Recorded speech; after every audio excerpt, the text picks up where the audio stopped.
అసలు ఇప్పుడు కాదు, ఇటీవల కాలం కాదు. అక్కడ పార్టీ 11 సీట్లకు పరిమితం అసెంబ్లీలో అయిన తర్వాత అక్కడ పరిస్థితులు బాగలేవు కాబట్టి వాళ్ళ కుంభకోణం బయటకు వస్తుంది.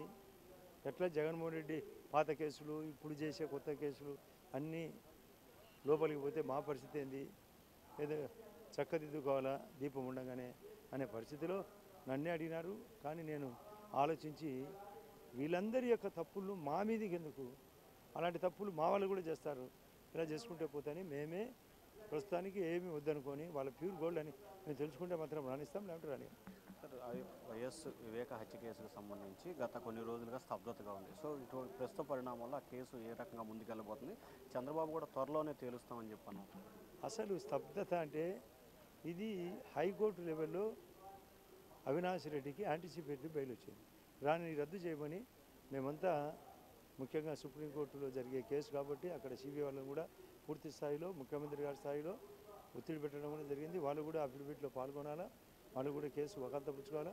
సునీతమ్మ వేసిన పిటిషన్ మొన్న 9వ తేదీ రాకుండా వాయిదా పడింది కాబట్టి ఏ క్షణమైన వాయిదా అంటూ జరిగిన తర్వాత జరిగితే మాత్రం ఖచ్చితంగా అతని బెయిల్ రద్దు అయితే, ఆ బెయిల్ రద్దు తర్వాత అతన్ని కూడా ఇంటరాక్షన్ చేస్తే మళ్ళీ కొన్ని స్కామ్ బయటకు వస్తే అన్ని పరిణామాలు తీవ్రంగా బయటకు వస్తాయి కూడా.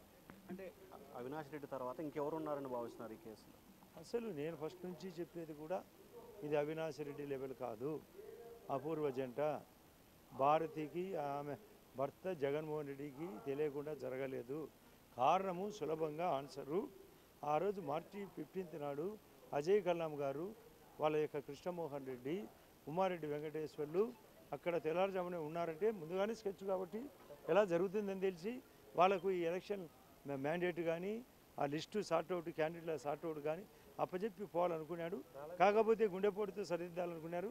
అది గుండెపోటు కాదు, అని తెలిసిన తర్వాత డ్రామా ఆడి మా మీదకి దోషి చంద్రబాబు నాయుడు గారి మీదకి తోయడం వలన జరిగిన కార్యక్రమం కాబట్టి ఖచ్చితంగా అపూర్వ జంటకు తెలిసే జరిగింది. సార్, మద్యం కుంభకోణం ఈరోజు శ్వేతపత్రం విడుదల చేశారు. అసలు ఎక్కడ అంతుబట్టని రీతిలో అవినీతి జరిగింది అంటున్నారు, ఏం సార్?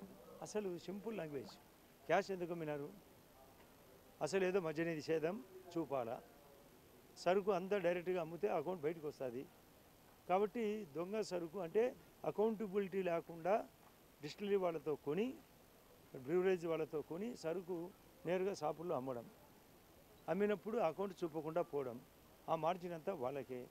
అసలు పెద్ద కంపెనీ వాళ్ళని లేకుండా చేయాలంటే డొక్కు కంపెనీలను ప్రవేశపెట్టారు. ఈ స్కామ్ పూర్తి స్థాయిలో స్కాన్ చేస్తే ఈరోజు తీర్మానం అసెంబ్లీలో సిబిసిఐడికి వేయాలి.